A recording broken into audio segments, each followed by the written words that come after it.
സൂറത്തിന്റെ നൈറ്റ് ലൈഫിലേക്ക് എല്ലാവർക്കും സ്വാഗതം.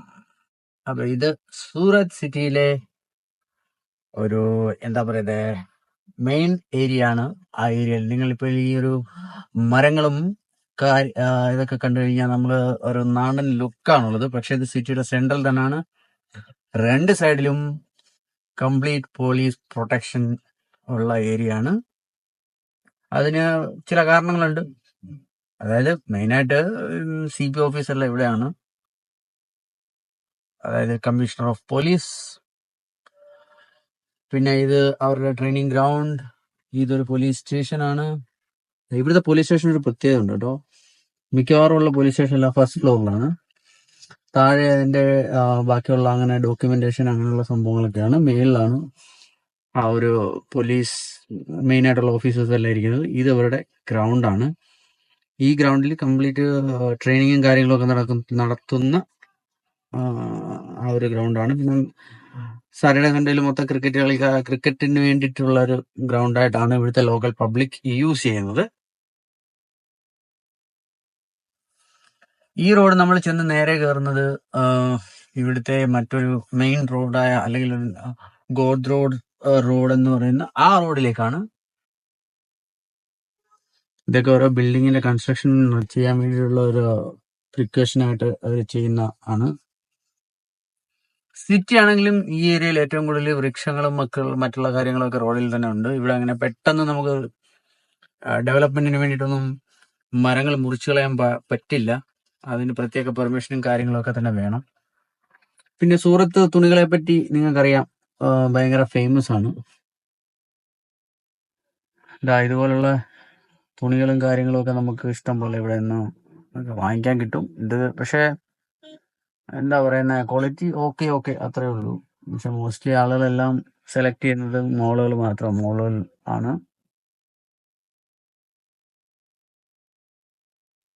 ഓക്കെ, നമ്മുടെ സിഗ്നൽ അങ്ങനെ ക്ലിയർ ആയി കിട്ടി.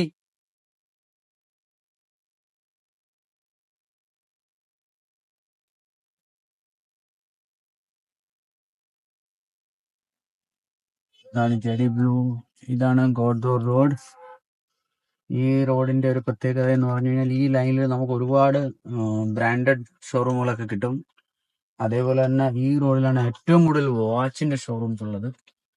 ഇതുപോലെ നിങ്ങൾക്കറിയാം, കാണാം. പിന്നെ ഈ ഒരു ഏരിയയില്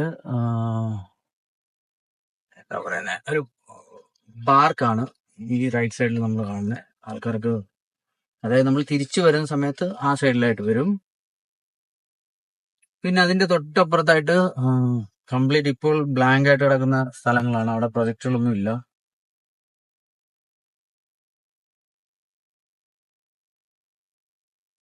ഇതൊക്കെ എന്ന് പറഞ്ഞു കഴിഞ്ഞാൽ കൂടുതലും റെസിഡൻസ് ആയിട്ടുള്ള ഏരിയ ആണ്.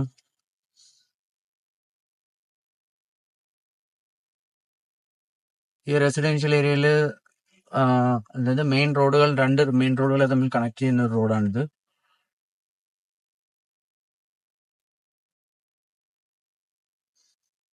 ഇതാ കാണുന്ന അതിൽ അതായത് ബാരിക്കേഷൻ അപ്പുറത്ത് ആൾക്കാർക്ക് വാക്കിങ്ങിന് വേണ്ടിയിട്ടുള്ള ഒരു സ്ഥലമാണ്.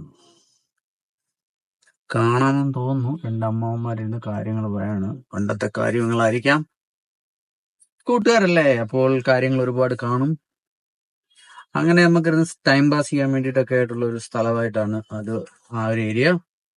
പിന്നെ ഇത് മെയിൻ റോഡ്. നമ്മൾ അടുത്തായി കണക്ട് ചെയ്യാൻ പോകുന്ന റോഡാണ് കനാൽ റോഡ് എന്ന് പറയും. അതായത് അതിന്റെ വശത്തൊരു കനാലാണ്, അതുകൊണ്ടാണ് അതിനെ കനാൽ റോഡ് എന്ന് പറയുന്നത്.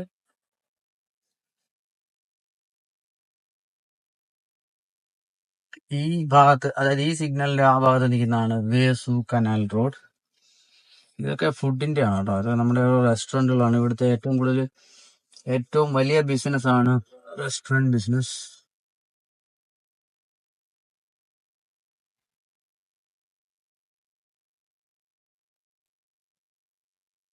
ആ റോഡ് നേരെ പോകുന്ന മറ്റൊരു മെയിൻ റോഡിലേക്ക് കണക്ടിവിറ്റി ഉള്ളതാണ്.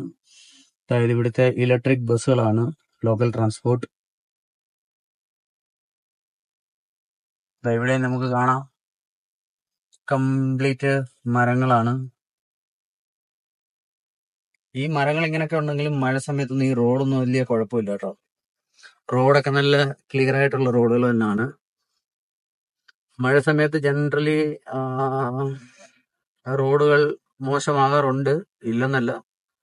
പക്ഷെ എങ്കിലും ബാക്കിയുള്ളിടത്തിനെക്കാട്ടിലും അപേക്ഷിച്ചിട്ട് മരങ്ങൾ ഉണ്ടെങ്കിൽ തന്നെ അത്ര വലിയ ഡാമേജുകളൊന്നും ഉണ്ടാവില്ല. ഉണ്ടെങ്കിൽ തന്നെ നമുക്ക് അവർ പെട്ടെന്ന് തന്നെയാണ് അതിനുള്ള ആക്ഷൻ എടുക്കുന്നത്. ഇവിടെ നിന്ന് നമുക്ക് റൈറ്റ്സിലേക്കാണ് കയറി പോകേണ്ടത്. ഇവിടുത്തെ ഒരു ചെറിയ മാർക്കറ്റ് ഞാൻ കാണിക്കാം. അതായത് ഇവിടെ നല്ല എന്താ പറയുന്നത്, ഈ മാറ്റും കാര്യങ്ങളൊക്കെ കിട്ടുന്ന ഒരു സ്ഥലമാണ് കേട്ടോ അവിടെ. ഇവിടുന്ന് നമുക്ക് നേരെ പോയി ഒരു ഇച്ചിരി ബ്ലോക്ക് ആയിട്ടുണ്ട്. ഇവിടാണ് ഒരു കേന്ദ്രമന്ത്രിയുടെ വീടുണ്ട്. അവിടെയാണ് ഒരു കേന്ദ്രമന്ത്രി താമസിക്കുന്ന ഏരിയയാണിത്. നിങ്ങൾ കേട്ടിട്ടുണ്ടാവും CR പാട്ടീൽ എന്ന് പറയുന്ന ആ ഒരു കേന്ദ്രമന്ത്രി, അതായത് ജലവിഭാഗത്തിന്റെ മന്ത്രിയാണ് അദ്ദേഹം. അദ്ദേഹത്തിന്റെ വീടാണ് ആ ഭാഗത്തുള്ളത്. അപ്പൊ നമ്മളിപ്പോ പോകാൻ പോകുന്നത് ഈ ഏരിയ ആണ്, ബട്ടാർ എന്ന് പറയുന്ന ഏരിയ, ബട്ടാർ. അപ്പൊ ഇവിടെ നിന്ന് ഇപ്പൊ നമ്മൾ ഇവിടുന്ന് അമ്പിൽ നിന്നും ഒരു ലെഫ്റ്റിലേക്ക് പോകും. അതൊരു സബ്ജി മാർക്കറ്റ് ആണ്. സബ്ജി മാർക്കറ്റ് എന്ന് പറഞ്ഞാൽ വെജിറ്റബിൾ മാർക്കറ്റ്. ഇതിന്റെ റൈറ്റ് സൈഡിലാണ് ആശീർവാദ് പാലസ് എന്ന് പറഞ്ഞ് നേരത്തെ നല്ല ഫേമസ് ആയിട്ടുള്ള ഒരു സൊസൈറ്റി ആയിരുന്നു. അത് ഇപ്പോഴും ഫേമസ് തന്നെയാണ്, ഇല്ലെന്നല്ല. ഇപ്പൊ പക്ഷെ ഒരുപാട് അതിനെക്കാട്ടിൽ വലിയ സൊസൈറ്റികളൊക്കെ വന്നു കഴിഞ്ഞു.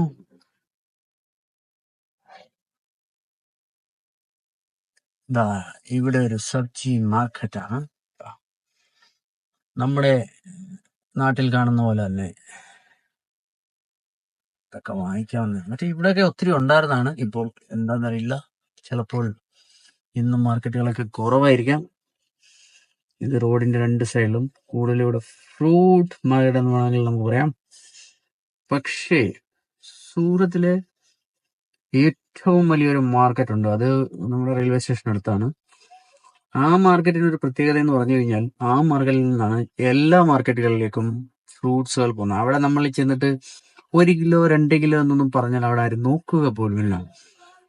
20 കിലോ 50 കിലോ 100 കിലോ അങ്ങനത്തെയാണ് അവിടെ നിന്നും പോകുന്നത്. അവിടെ നിന്ന് പിന്നെ അടുത്ത ആൾക്കാർ മേടിച്ച് അങ്ങനെ അല്ല. ഇവിടെ മെട്രോയുടെ പണി നടക്കുന്നുണ്ട്.